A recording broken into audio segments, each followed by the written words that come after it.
All right, hello everyone, and welcome to an episode of Dear Dr. Fantasy. And for my very special guest today, I have Silvia from Library Unbounded. Hello, Silvia, how are you? Hello, I'm doing quite well. I'm very excited to be here. This is one of my favorite shows uh, on TV, as one of my favorite authors likes to say. Yes, yeah, no, I'm excited to be chatting with you. We had actually already a nice conversation about languages and different languages that you and I speak, and quite a few in between us. But I feel like you're probably better at yours than I am at mine. But Uh, but you're it, giving me too much credit, but I appreciate it. I don't think so. I don't think so. But that is one of the things I love actually about our community is that we have this opportunity to interact with people all over the world and all the different languages that they speak and all the different perspectives and everything else. And to me, that is just so beautiful that books connect us in this way, that are they're the foundation of this community. But of course, people being passionate about them and I love that so much. And that is one of the things that I feel so fortunate to have this platform to be able to talk with people like you. I wouldn't have known you without BookTube. We would Absolutely. never have had this opportunity to chat, and this is a wonderful thing. I know we sometimes pause to remark on that, but it is something I think that we should always celebrate. Yes. Is that one of the things that brought you to BookTube? Absolutely. I had a period in my life where I didn't do any reading, focusing on other things, even though I loved to read as a child. And then life happens, irrelevant. But then I started watching BookTube. A video was recommended to me of Murphy Napier. Ah, And yes, good. yeah, Yeah. I think it was the plot holes in Harry Potter video, which brought a big audience to her channel, I'm pretty sure. Yeah. I love the Harry Potter series, but I like listening to people speak about it, and she has a very beautiful cadence of speaking. And Mhm. so I started watching her videos, and then from her videos, I got recommended others, and I started watching BookTube, and that got me excited about reading again. And I did. I started reading. It's such an amazing reawakening of this love and new passion for not just that, but life in general. Once you discover a hobby you enjoy very much, it brings you energy for other things as well. And I lived in France at the time and didn't communicate a lot with my friends back home in Bulgaria. I am Bulgarian. Uh-huh. And it was difficult to find a community where you can talk about books. So when I came back to Bulgaria, I moved into a town where I didn't know anybody. And Wow. so having this desire to talk about the books I'm reading, because there's nothing better than talking about the books you love, except talking about the books you hate. So, having this desire, I decided to create a YouTube channel to talk about books, and I discovered all of these other amazing people. And yeah, now we're here. We are here, yes, indeed. And one of the people that you are obviously friends with is Brian Bell from Yeah, BellTube. I everybody is friends with Yeah, Brian. who doesn't love Brian? I mean, he's just the best. And Yeah, he is. recently you were in a video on his channel. I thought it was Yeah. the most fun way to do a TBR. And so you have this brilliant game that you have Thank you so much. created for your channel, I guess, that is Yes. Lord of the Rings based, but it's how you figure out what you're going to be reading. And I thought that was just so cool. Yeah. Thank you. Tell us about your TBR thing. Yeah. Well, first of all, I'd like to say that as much fun as it was on Brian's channel, it could be funnier had he had worse luck He had because such there's good luck. nothing I better. mean, all his Yeah, roles, he I missed was very all disappointed. the bogs or whatever where he would have, Yeah, it yeah. was. I was this close to demanding we redo it because I was very sure that he's cheating. It's impossible to be I this actually think you lucky. did say we should redo this. I think you did. Yeah, yeah. Yeah. I demand recounting of the votes because this is It impossible. was rigged. It was rigged. Yeah, yeah, absolutely rigged. But yeah, so this game started many years ago with the name. I like puns and I like Lord of the Rings. So from that, the love of those two things came the Lord of the Reeds. And I created it as a TBR game in a very different version of what it is right now. For me and a friend of mine, she's living in Norway, I was living in France at the Oh, time, wow. and we wanted to buddy read books digitally, obviously. And in order to pick our next reads, we actually got to know each other working for a video game company many years ago. So Oh, we share that love of games, and we decided to gamify it, being grown-ups. And so I created this version. It was a very, very different thing with different stages, and we'd land on two tiles, combine the prompts, pick a read to match them. It was very difficult to pick a book, but it was also very fun. And we'd pick a book, we'd read it, and then we'd go on again.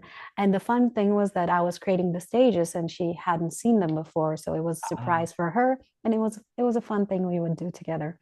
And then after years passed and I started the YouTube channel, I was swearing back and forth that, oh, I don't do TBRs. I'm a mood reader. Oh, I can't do that. And then I went and made a gigantic hypocrite of myself by creating one TBR game and then expanding it into a second version.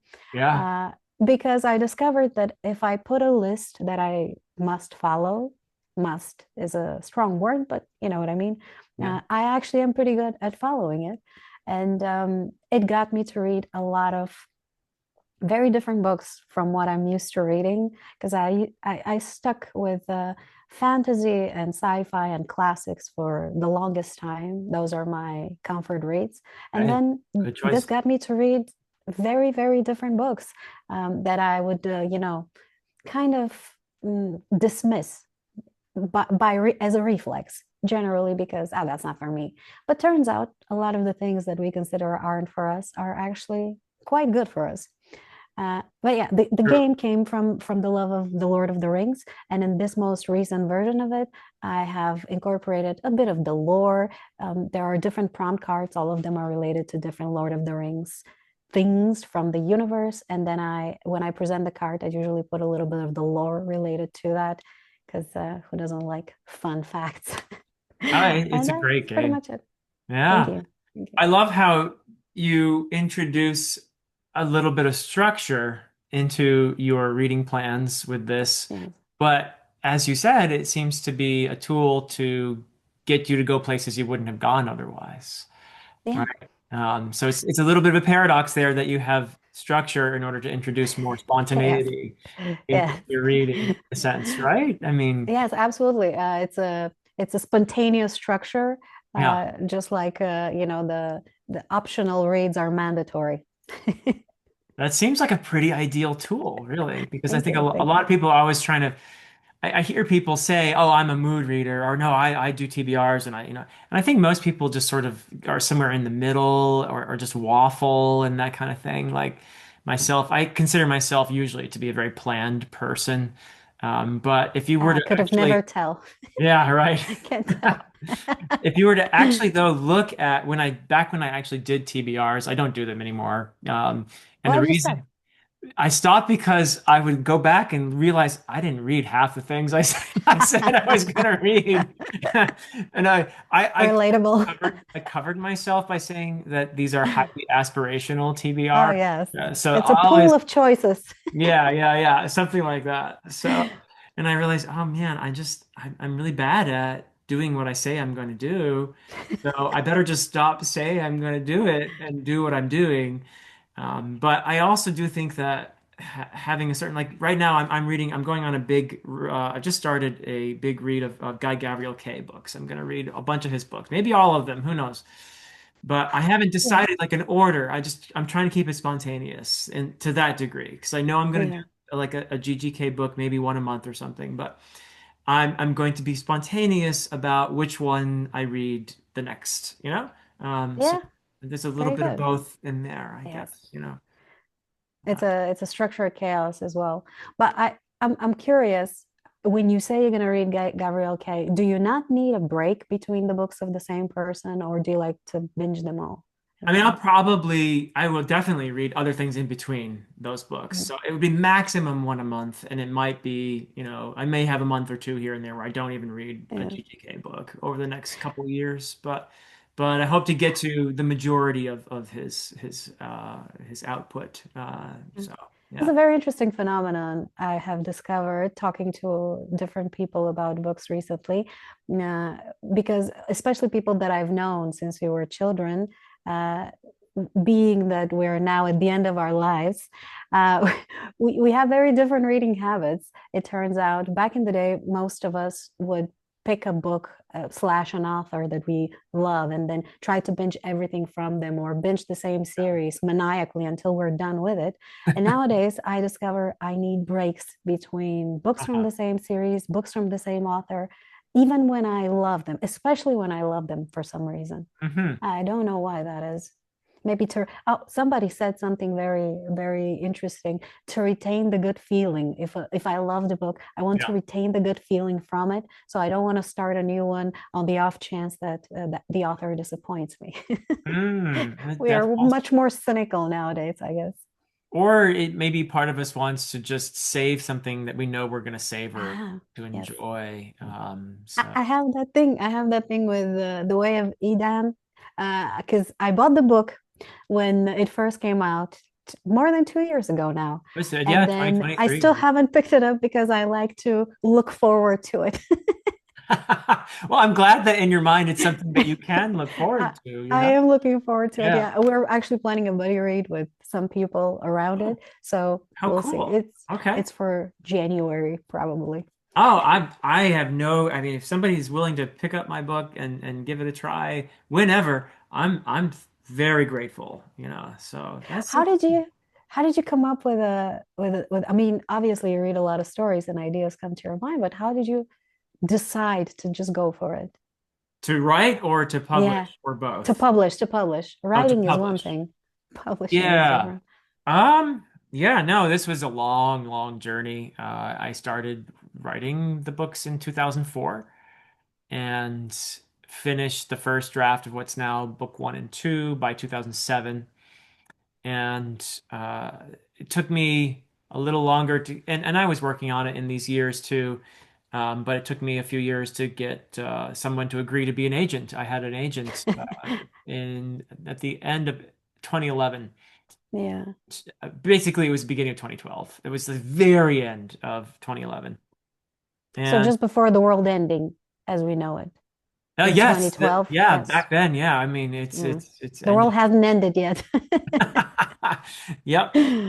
We keep thinking it's going to, but yeah, it Yeah, keeps I mean, going. one of these days we might turn out to be right. So One, I mean, somebody, one of these times they're one going to can be right. hope. Yeah. One of these times they're going to be right about it, you know. Yeah, And they absolutely. can say, I told you so. For the longest time, I've been Yeah. telling Yeah. you. So, except nobody's going to be around to hear them, but oh well.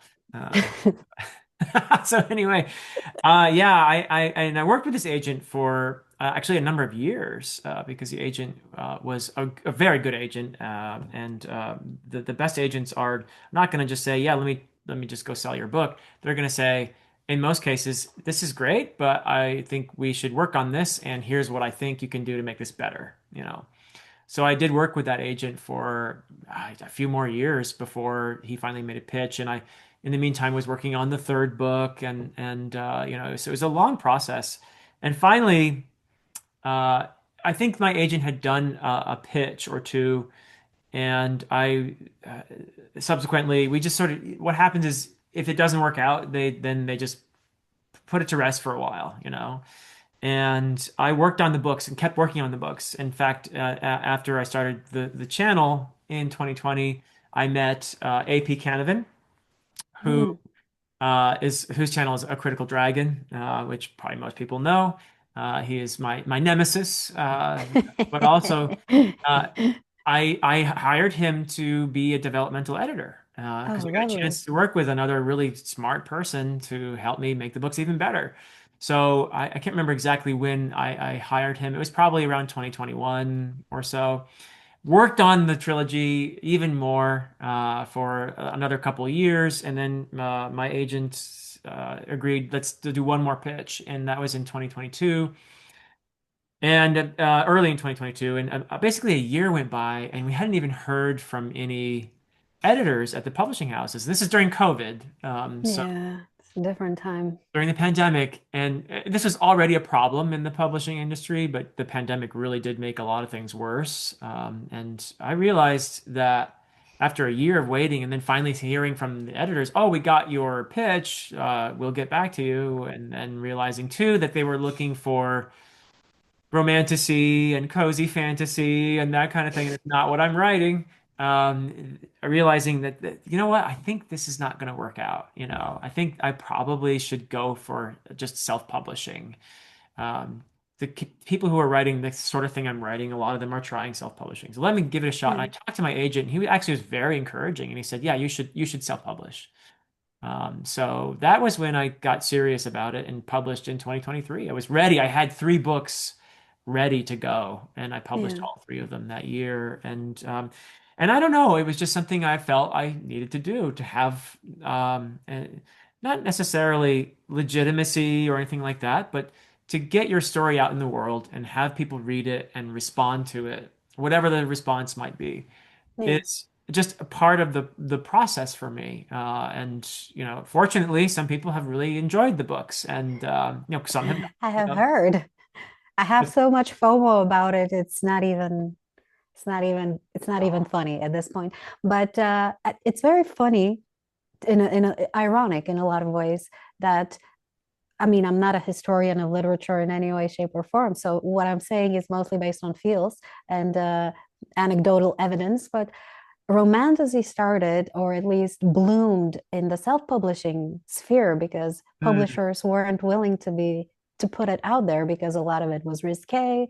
And now the tables have turned, and and that's what they're looking for. So potentially one day they will turn again, you and never what we're know. looking for will be more fashionable in a way. Yeah, you never know. I don't think there were people making videos about how epic fantasy is dead and all of that, and I think Untrue. that's untrue. Yeah, I never Yeah. felt like that was the People case. like people like titles of videos that will Yes. explode and Yeah. make people talk, something controversial. Uh, we, Yeah. we all understand how it works.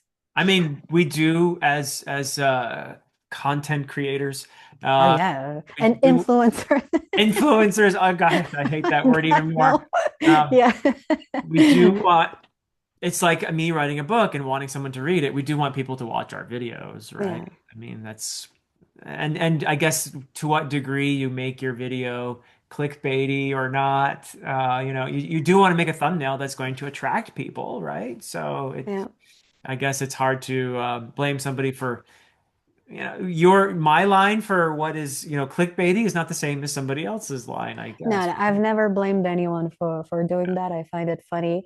A Yeah. matter of fact, I find it funny when people take it personal and say, "Oh, I've been tricked." It Uh-huh. didn't take that long. I haven't done it thus far. I mean, I've obviously done elements of that because obviously, as you said, I want people to watch my videos. Paradoxically, I want them to watch my videos, but I feel uncomfortable when they do for some reason. I have a group of my Yeah. friends, a group of my close friends who watch all of my videos, and always they tell me, "Oh, we watch this and that." I'm like, ah, no, it's I never watch my videos because I can't stand listening to my own voice. Oh Um, no. Oh yeah, as soon as I'm done editing and I post it, it's over between me and the video. We never see each other again. Um, That's funny. but And its yeah. writing is similar. I have to tell you, it's similar because you have. You didn't read your book after it came out? Oh, I've read it so many times. Not after it came out, actually, but I read it many times in the editing process. Well, Um, it's part of the I did process. listen to Alan Walker's audiobook narration Yeah. of both books that are out, and the third book should be out probably in December. And Yeah, that I was an heard. experience. That was an experience Yeah. for sure. Is it a different thing? Does it sound like a different story? A little bit, yeah, because it's Alan's interpretation, it's his Hmm. performance of the story, which is Yes. different from I what I would have done, obviously, but I love what he did. So Yeah. yeah, it's fun. It's really fun to have your story narrated by somebody as talented as Alan is. But I do get what you're saying about the videos because yeah, writing is very similar.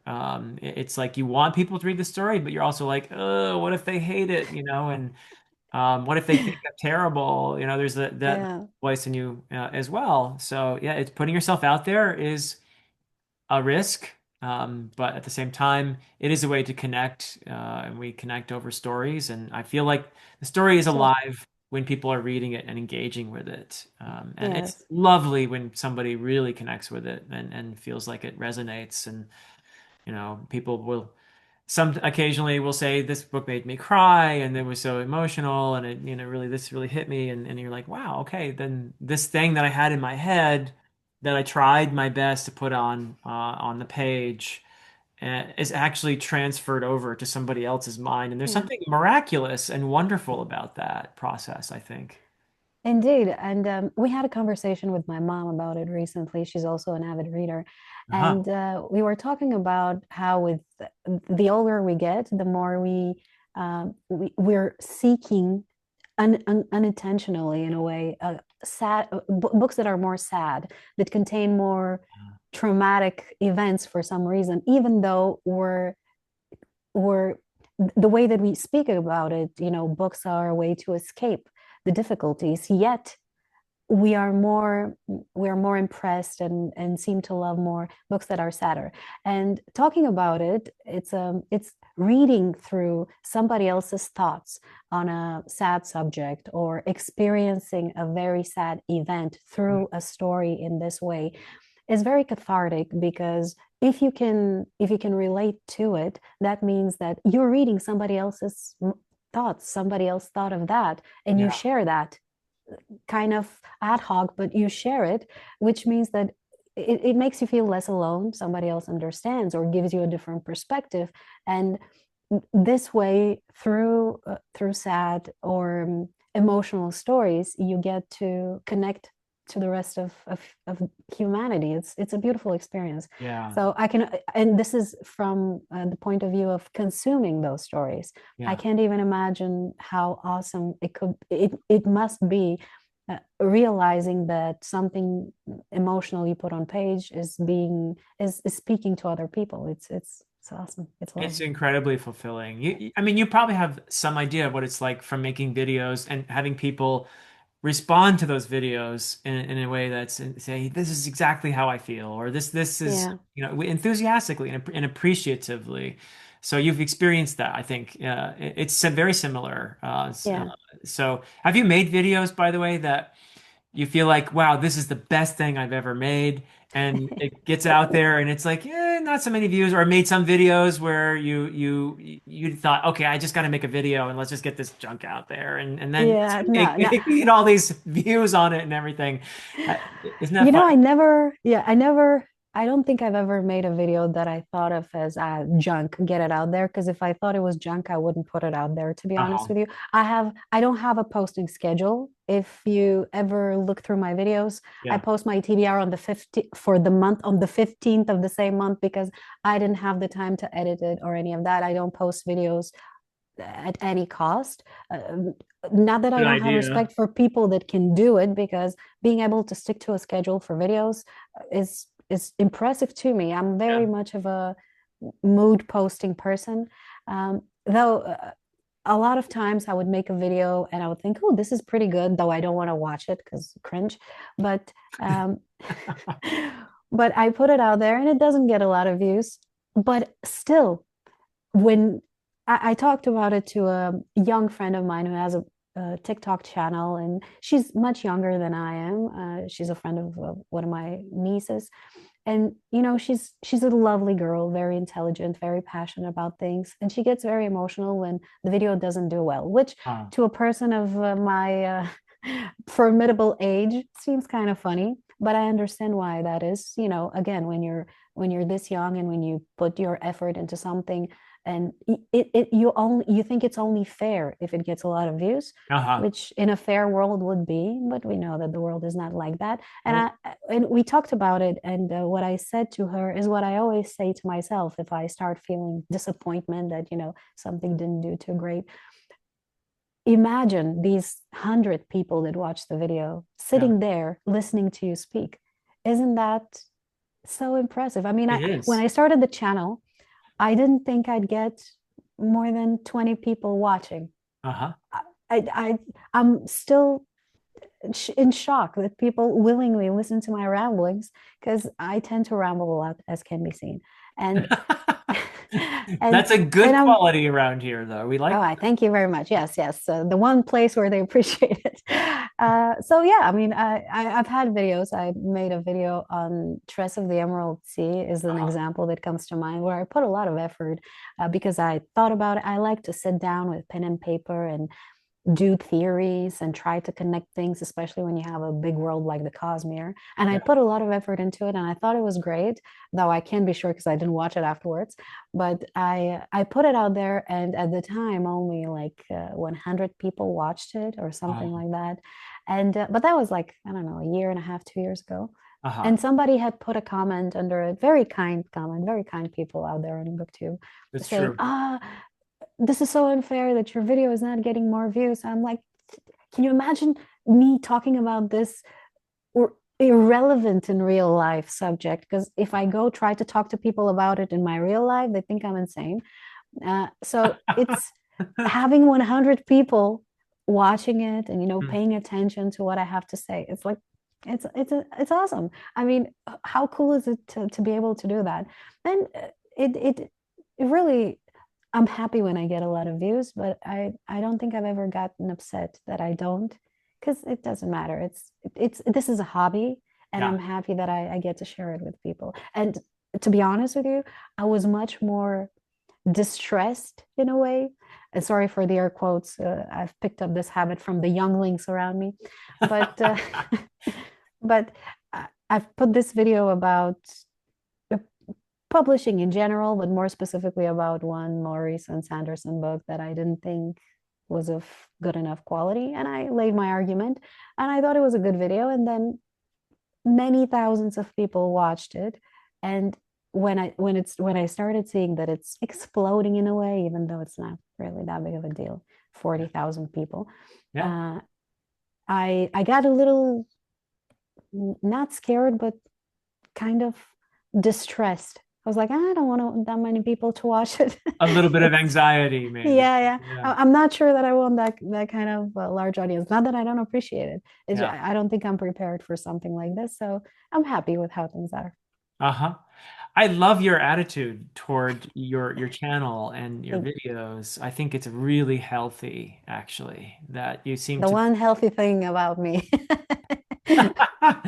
that you make videos when you feel like the video needs to come out and you put it out in the world and let it be what it is and appreciate whatever response there is to it. I think if we all had that attitude toward our channels and videos, we'd all be very happy, actually. We're very fulfilled at any rate, which Yeah, but with me, it's the circumstances that allow for that. This is not my yeah, job. I have other job, other things that take a lot of my attention. you do it And because you love people, it. yeah, yeah, and people can't force their circumstances. Somebody might start a booktube channel because they love reading, and then it starts picking up, and then they start doing that for a living because this is what Yeah, they love to do. And so it now is important that the video does well. So I yeah, understand why yeah. for people could be very important. I don't diminish that concern, and I understand why somebody might be distressed about it. Yeah. Well, actually, one of the ironies of this platform is that the bigger your channel gets and the more it becomes your bread and butter, the more it becomes your means of paying the bills, the less room you have. And you Yeah, get more and more restricted because you have to make a video that gets a certain number of views or it hurts you financially. yeah, So there's a immense pressure on people who do this for a living and that's why, the big channels will never cover obscure or indie books or something like that because some of them try to do that to a degree. They try to find a little space where they can do that yeah, because they are really passionate about books. That's why they started doing this in the first place. But the bigger you get and the more successful you get, I did air quotes too. The more yeah. There you go. successful you It's get, contagious. It's like yawning. more successful you get, the less room you have, the more constricted you're kind of put in a corner where you Yeah, have to make content, and I hate that word, but you have to make content that is going the to get word. a lot of views and Yeah. engagement, because that's your bottom line now, so No, absolutely. and doing it the way you and I both essentially are in the grand scheme of things, we're doing this because we love it, and I don't honestly care. I'll have videos that where I'm interviewing an indie author, I'll get a few hundred views. That's it. Which is Yeah, like you said, a few hundred people are watching that video, and that's amazing, absolutely. And then I'll make I love One Piece. It has been such a I fun noticed. journey, but it's popular. There's a lot of people who love One Piece. Yeah, So yeah, when I make a absolutely. One Piece video, I get a lot more views, which is fun too. That's a different dynamic, really. But I'll do both because I don't really care ultimately about the numbers. What I Yeah, really care about is that I'm getting to talk about stories, and I'm getting to share that passion with people who also love stories, and that's what it's yeah. about for me. This is so great. But how do you manage to do everything you still do? I mean, you put interviews and summaries and like so many things. It's engaging with the community so much. It requires a lot of energy. I'm really impressed. How do you manage to find time? You have family, children, job, and all of this is a lot. How do you manage? Well, for me, what I do around here is just an extension of my passion, which Mm. I'm fortunate in my day job. I get to teach literature. I get to Ah, engage terrible. stories, right? Yeah. I love it. So what I do for Yeah. a living, what actually does pay my bills, my profession, and my hobbies, except for tennis. Tennis is different because that's just I do that because I love it and I'm crazy about whatever I do. Yeah. I guess that's the personality is that Mm. we tend to love whatever it is we love a lot. So I just love stories and engaging with. So it never feels like work, is what I'm trying to say. Yeah. It never Yeah. feels like work. It's never stressful. It's just fun for me. And when you're having Yeah. fun, it doesn't feel like it's that hard. Exactly. So when I'm telling stories or writing them, and when I'm talking about them with people, um, because this is what I love the most, actually, is chatting with people. I do enjoy making reviews and having people react to them and that kind of thing. But what I really love is and Yeah. it's where I feel like I learn from other people the most when I am having direct discussions and bouncing ideas off each other. And Mm. because when I talk with you about a story, you're going to see things that I never saw, and that's going to enrich my experience of the story. Maybe Yeah. even I'll appreciate or like that story even more at the end of that. So that happens a It, lot. it happened to me. It happened to me every time I read something, especially if it's a little more complex. When I get to discuss it with other people, obviously, as you said, they will have a different perspective. And one of two things will happen. I will be even more sure if we disagree on something, I will be either even more sure in my point of view, and then we'll have a very lively discussion trying to convince each other. Uh-huh. And then, or I will get to change my mind, and then have to, reckon with what was it? How did I manage to miss it in the way that I did? But either way, it's a very, very interesting thought experiment to have this sort of discussion with somebody. Always very enjoyable. Yeah, that's how I feel. Well, we've talked a bit about YouTube and our love for stories. But now I feel like it's time for our standard question here at Dear Hi. Dr. Fantasy, which is going on the theory that you are what you read, Sylvia. What have been some of those formative reads in your life that would, if you had to explain yourself through books, what books would you give as examples to show someone who you are? What are some of the formative reading experiences of your life? Well, that's a great question, and I knew about this question beforehand, obviously, and I thought about it, and I got very confused to begin with because the books that I thought of that popped into my mind were very random and weren't necessarily the one that I've always said that are my favorite. Though those came up as well. But Hmm. the ones that I went back to the beginning that got me to love reading are books that I hadn't thought about in years yet. As soon as I remembered that I've read them, uh, I was like, how could I forget about these? So first things first is the first book I ever owned as my own book is Alice in Wonderland. My grandmother bought it for me for a birthday. I must have been 7 or 8 years old, Wow. and they were part of this collection of a Bulgarian publishing house, Uh-huh. uh, the Forever Children novels, Okay. loosely translated. Translating. Um, Yeah. Okay. yeah, and I got it, and I was like, okay, so I'm gonna get the entire collection. I couldn't do that because there were like 60 books, but I started buying here and there when I could afford it, different ones. So Alice in Wonderland was the first one, and then the second one was it's I have to look up the English translation because it's definitely not what we the Boy Tar by Thomas Main Reed, I think it's how you Okay. pronounce that. Okay. Okay. Yeah, it's a story about a boy that tries to escape his hometown in a ship's cargo bay and gets locked under a ton of crates and bags and everything. And he only has one whittling knife with which he carves path through those. It's a very being a person with claustrophobia, that's a very difficult story to read through, but That it's would stick with also, you. Yeah. That. yeah, Oh my it goodness. was very well written. Very, I mean, from what I can tell, from the point of view of a 10-year-old, obviously, because I haven't read it in more than 20 years. Yeah. And so that one, and then I read Nobody's Boy by Hector Malon. Uh-huh. It's a very beautiful. I read it first in Bulgarian back in the day. Yeah. Then when I got a little bit older, I read it in English, and then I read it in French 2 years, 3 years ago Oh, cool. in the original language, and it was so beautiful. Oh my God. It every single time I get very emotional when I read it because it is a very emotional story, but it's also very beautiful. Can So I I highly interrupt you recommend. for just a Yeah, moment? I find this so interesting that you read it in Bulgarian, then in English, then in the original French.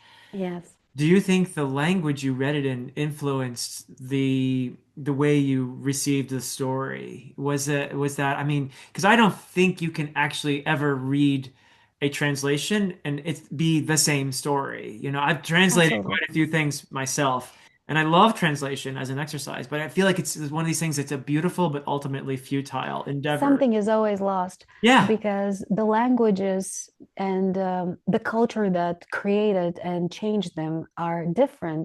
There yeah, are a lot of Bulgarian phrases, for example, that are untranslatable in the sense that they are supposed to carry into English. And even when you do, even if you find a way to do it, something is always lost, something that is inherently understood between people that share this culture is lost. yeah. So I find that every time I read it in a story in a different language, it is slightly different. Huh. And again, because Bulgarian is so different from French and English, reading it in those two and French as well, they have phrases that are again Yeah, carry meaning that only um, is expressive enough in the original language. So yeah, it was always a different story. It felt slightly uncanny because it's like I don't know, removed 2 inches to the right, let's say, in yeah, a way. It's again an expression that is untranslatable in English to carry the same meaning.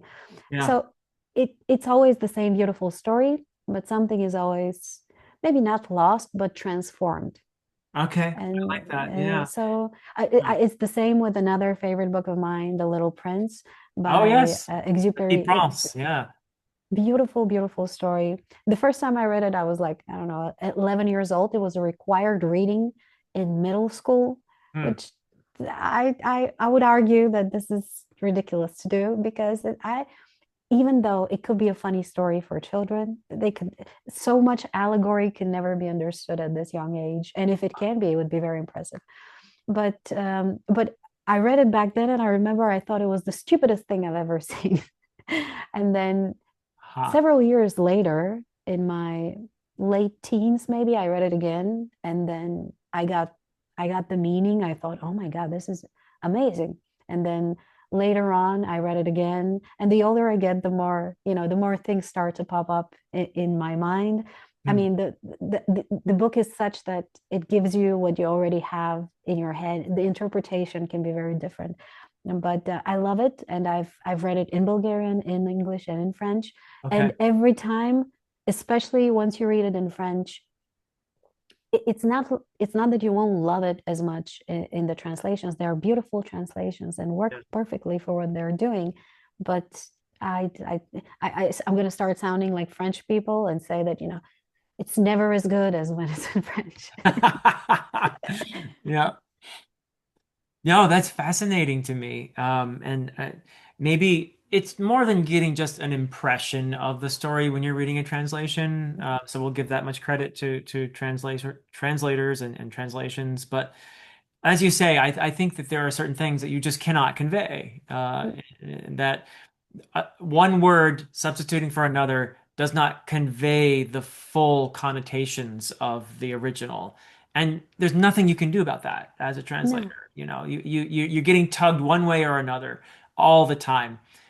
When I've translated, particularly the most translating I've done is from Old English to Modern English. yeah, But I've translated from French and German and Welsh and other languages too. And it's this constant tug between fidelity to the original meaning, but then I'm losing something aesthetic. The mm, more loyal I am to the dictionary meaning, the more I lose of that aesthetic. Whereas if I go more aesthetic, I lose some of the actual like strict meaning of it. exactly.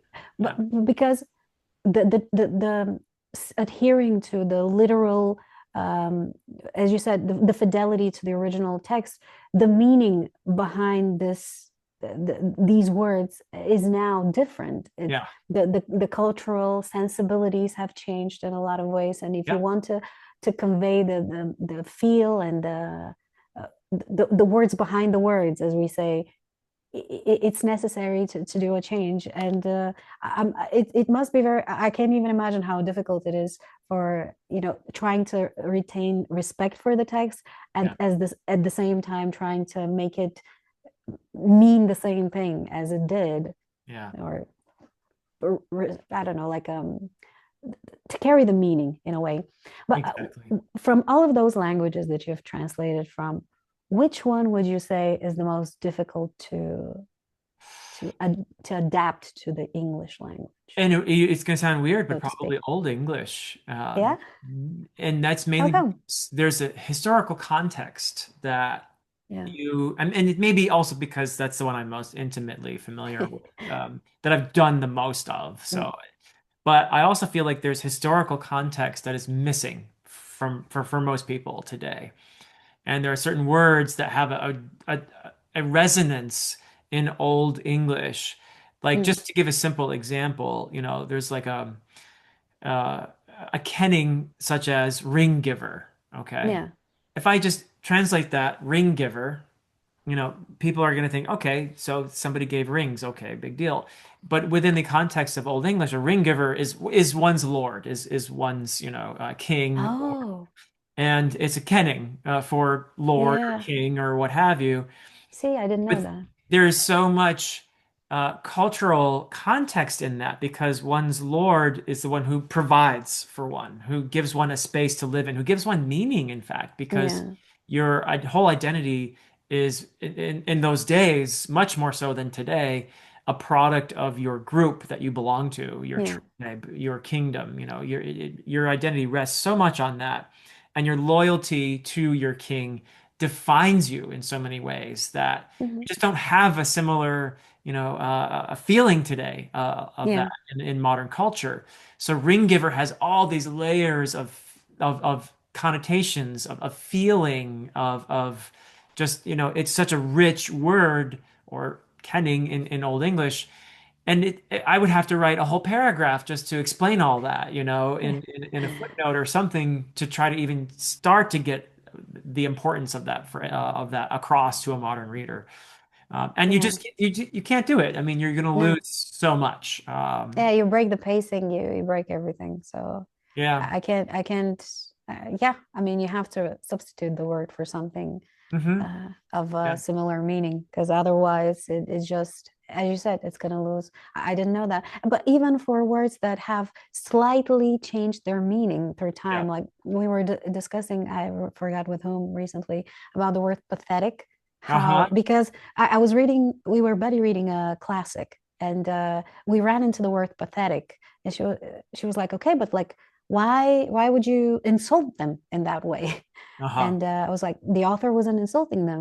The word just meant something slightly different back in the day than we Yeah. are using it right now. We're using it as an insult, but then it was just a description of a person that's worthy of pity. Yeah. So it's Yes, exactly. So many words like that. Like yeah, one of my favorite examples is the word silly in mm, English. So yeah, silly, most people hear that word and they think, oh, it's goofy and yeah, funny, exactly. that kind of thing. In up to Old English and Middle English, the word silly actually meant blessed. And as Oh, it still does, by the way, in German, selig in German means blessed still. It's retained its original meaning. yeah.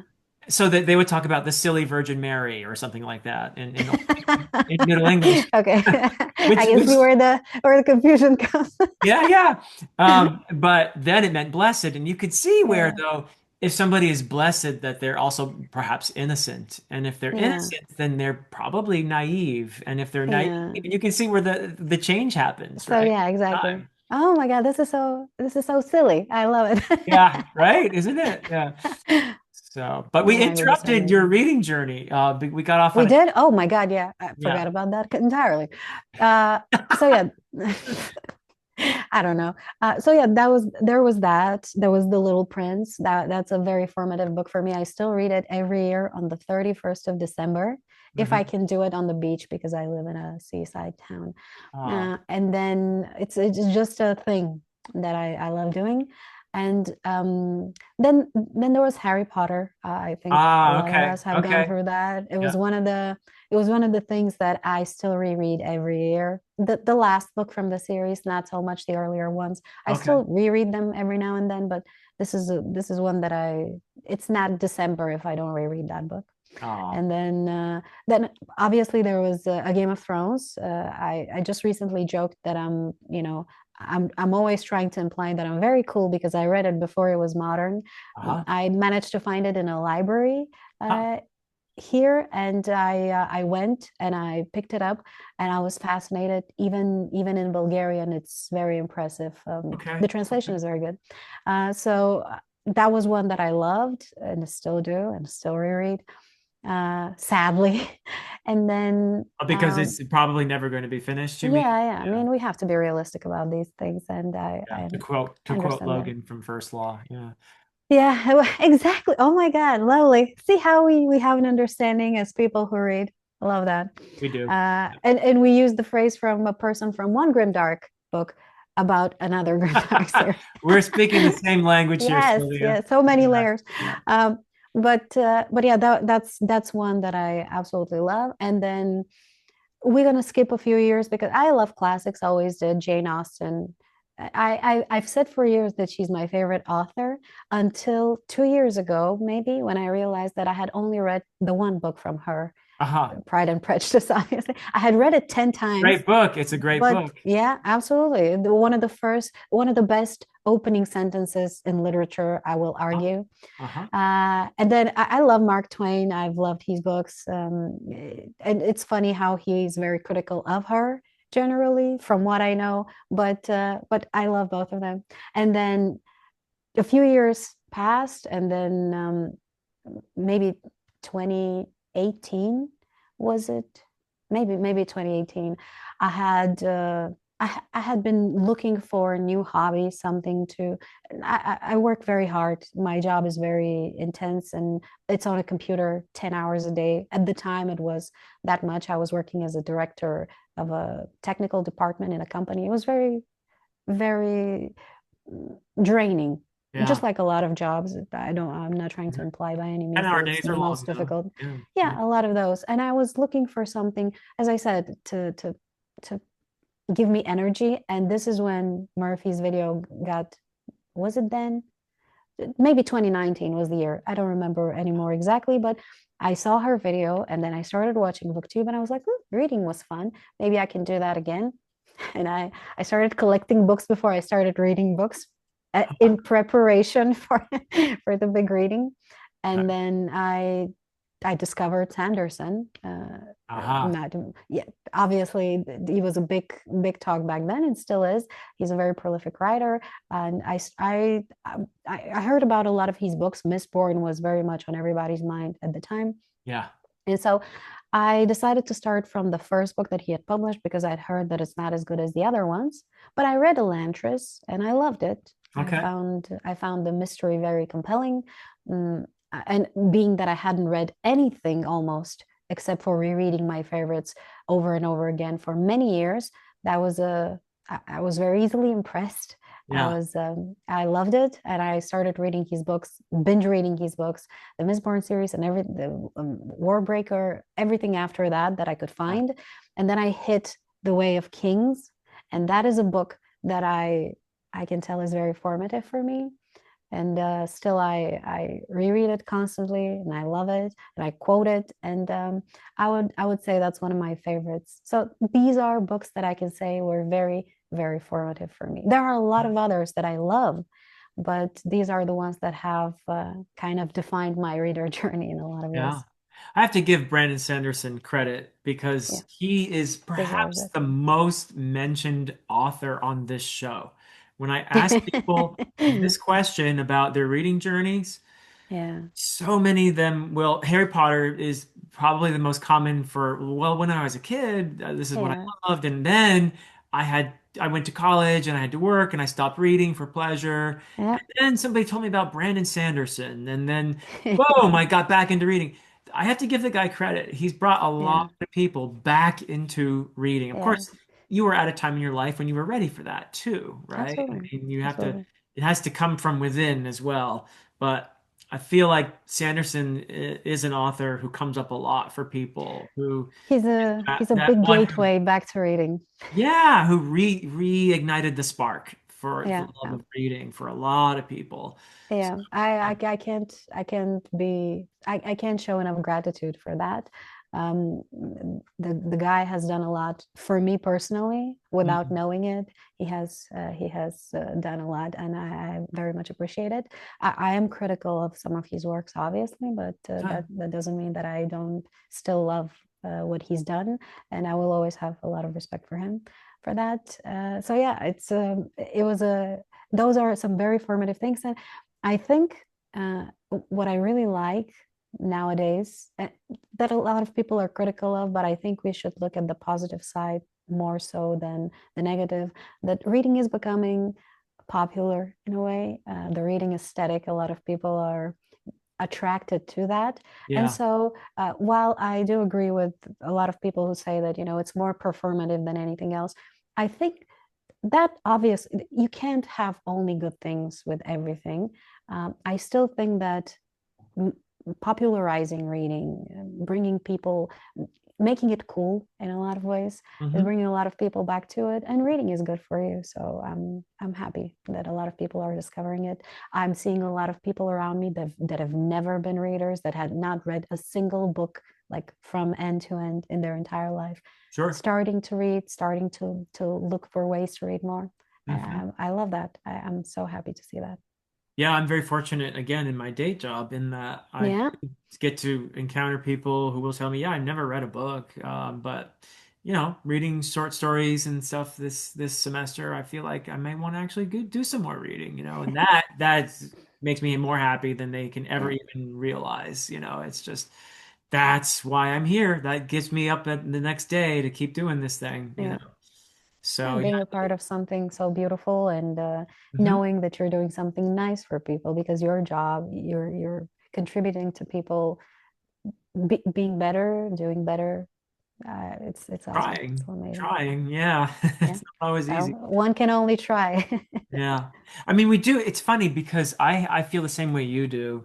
And yet we hear these statistics about, and back in the 1980s, it was I forget exactly what it was, like 60 or 70%, whatever it was, of kids, of teenagers read for pleasure. And today it's like under 20% and da da da da da. Yeah, but we have to look at the reality. Books are Yeah, now competing with means of entertainment that back in the 80s they could exactly. barely imagine. So the Yeah. fact that it's still happening, that Mhm. it's a thing that people consider cool and try, put effort into it when you can be doing anything else. Literally, you can get Yeah. dopamine within 11 seconds, I guess. I don't know how long the videos on TikTok are, but Yeah. it's About 11 seconds. Yeah. I don't know. I mean, I I guess I'm too old for it because I tried it. My niece, she's 11 years old, and she installed it on my phone. It's like, Yeah. look, Auntie, you love this. It's so cool. And I 1 minute I was so frustrated and annoyed. I was like, no, I can't do it. It annoys me. So Oh, yeah. I know. Well, first of all, you keep saying how old you are. You're way younger than I am. Uh, But listen, I like to say that I'm very old because it's funny, you know. yeah. I feel very old when I talk to the people around Well, me. some of Working in us the tech are, industry, a lot of the people are very young, that's so true. That's it's true. Some of us I are feel just old ancient. souls to begin with, Oh though. yeah, yeah, I'm very old soul. But no, I was thinking about how I tried to look at the first time I looked at Instagram and was so confused by what is this? What all this stuff flashing at me and it's Yeah, just so fast and same thing I felt on Twitter and I haven't even tried TikTok because I know don't do it'll it. It's just stupid. be I will be a miserable failure on TikTok because Yeah, yeah, I like to talk to people for like an hour. I don't want to have yeah. 2 second, I don't know flash pace. how to be short-winded, although I'm Yeah, sure that's not a phrase. I hereby proclaim it such. it is I now a always like phrase. Yeah, so I mean I say it's stupid, but it's not. There's a lot of good things on TikTok. People make very interesting videos, and being able sure, to be so sure. concise and say something important and meaningful in a short period of time, chop it Yeah, up to make it make sense. Very impressive.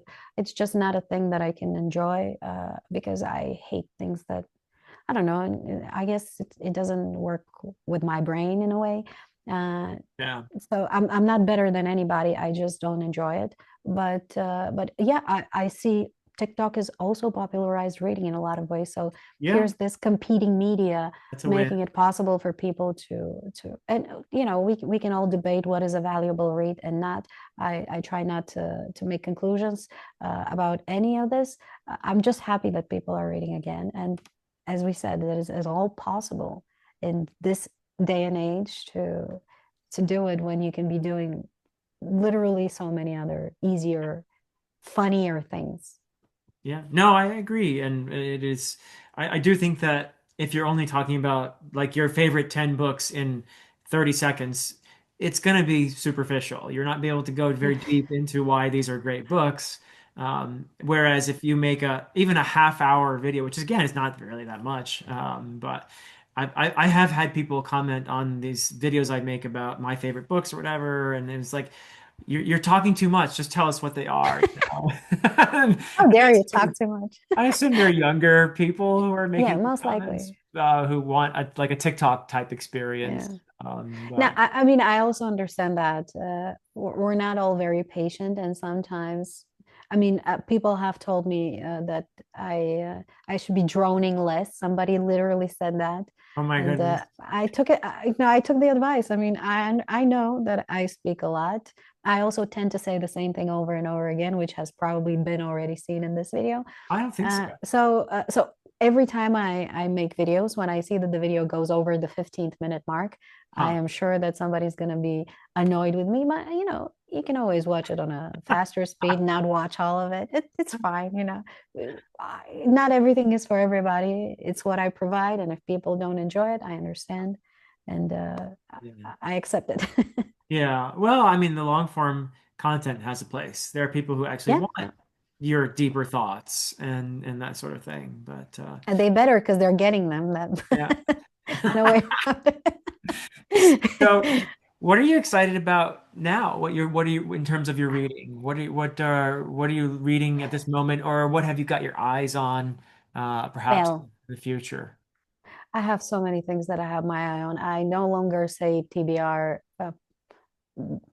list or pile. It's just a TBR mountain at this point. And every time I hear somebody speak passionately about, but not every time, but most times I hear somebody speak passionately about a book, I'm like, yeah, this is going to be the next read. And then it's impossible to do. But Yeah. I'm very excited about, I mean, I'm rereading A Song of Ice and Fire with my Discord right now. So we're having a lot of Cool. fun with that. Cool. Um, and then I'm very, very much enjoying the Wars of Light and Shadow series, which is very funny Oh, that I read brilliant. those in parallel because two, very solid works.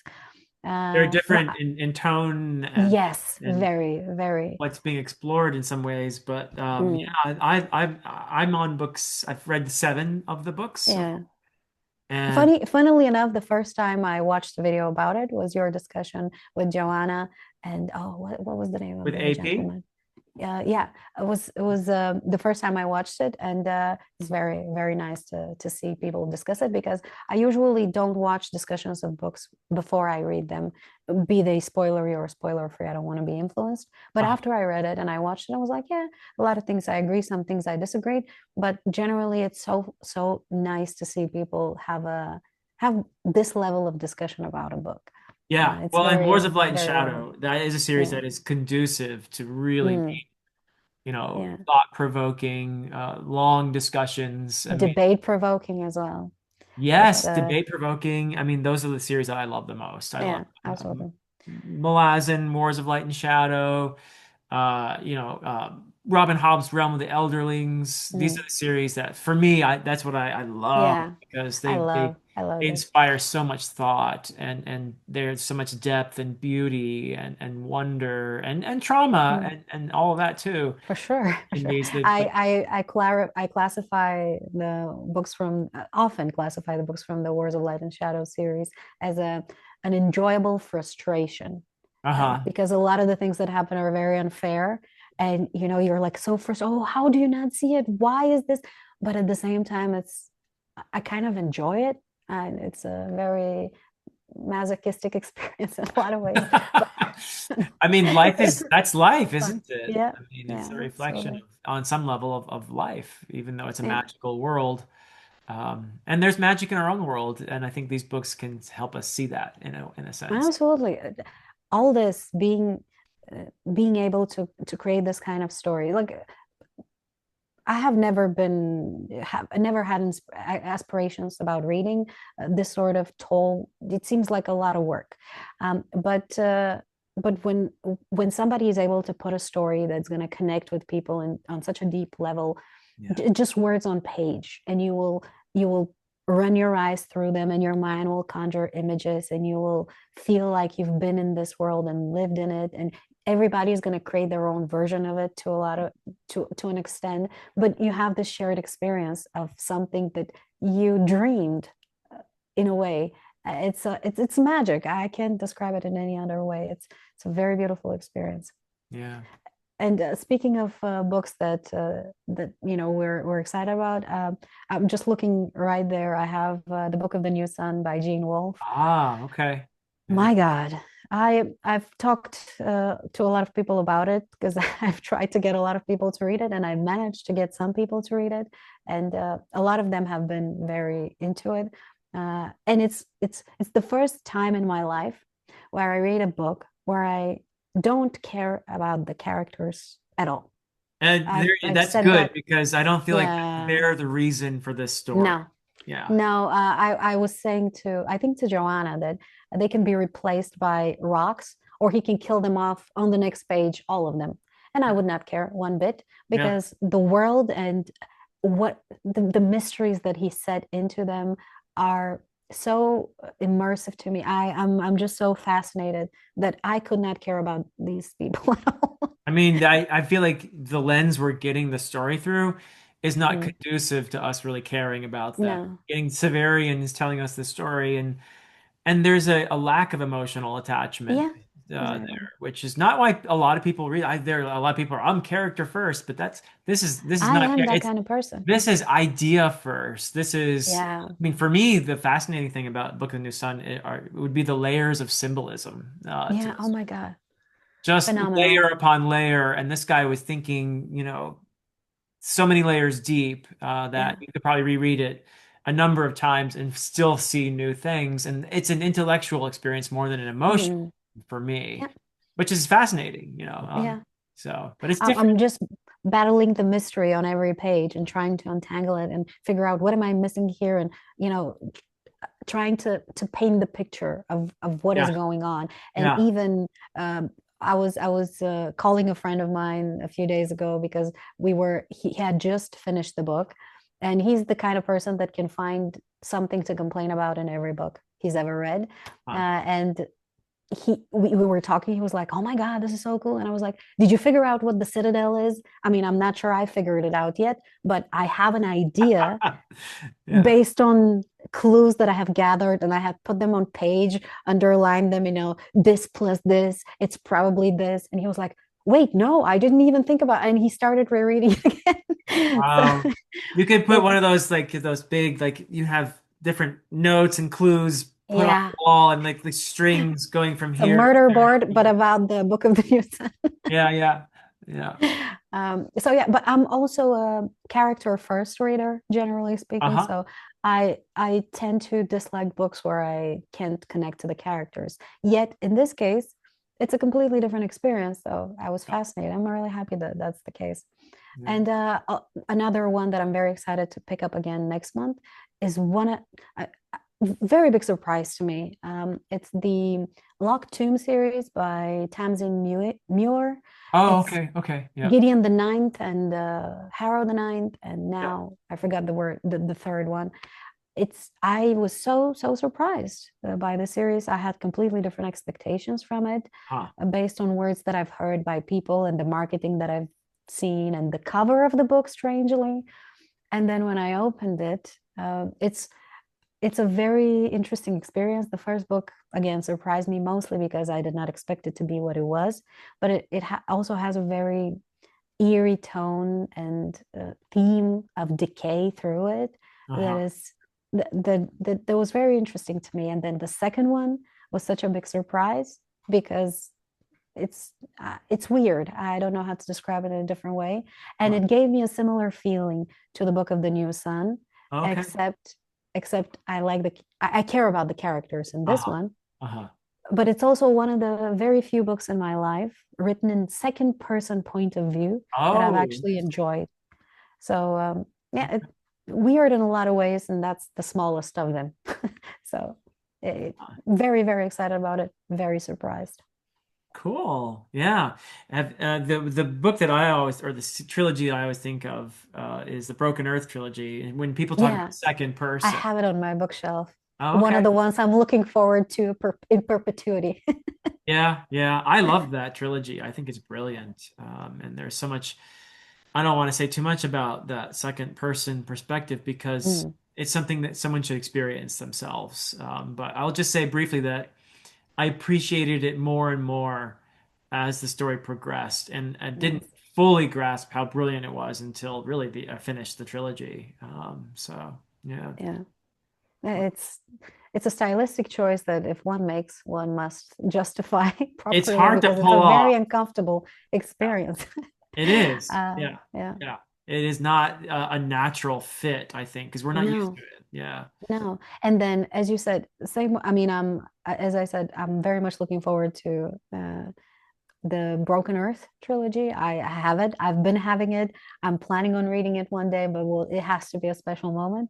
And then in this one, the same way, you're wondering why is this the choice that you made, and I decided to trust the author and just let it ride. I'm confused by so many things already. Might as well be confused by this, and not try to untangle it from the beginning. And then there is a moment where one word reveals why this stylistic choice was made. I was like, oh my God.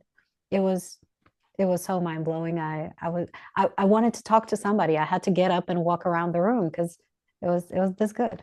So cool. Yeah. And then when Yeah. you do have a group, like you're in this bigger group, with the Wars of Light and Shadow. Yeah, And so when you do have someone to talk to about that, it's like this, oh, thank goodness, and of course, it's a great learning experience. I'm sure you've learned a lot absolutely. with Uh, your group doing Wars of Light. Absolutely. So Yeah. many things I wouldn't have noticed Mm. until people mention it. And then I'm like, oh, right. Why didn't I pay attention to that? Very, and those are intelligent people. They have a lot of things to bring to the table, change your perspective, maybe Yeah. give you some extra things to think about. Very, very And guess awesome. what? They're saying the same thing about you. So, yeah. But they better. I don't pay them for nothing.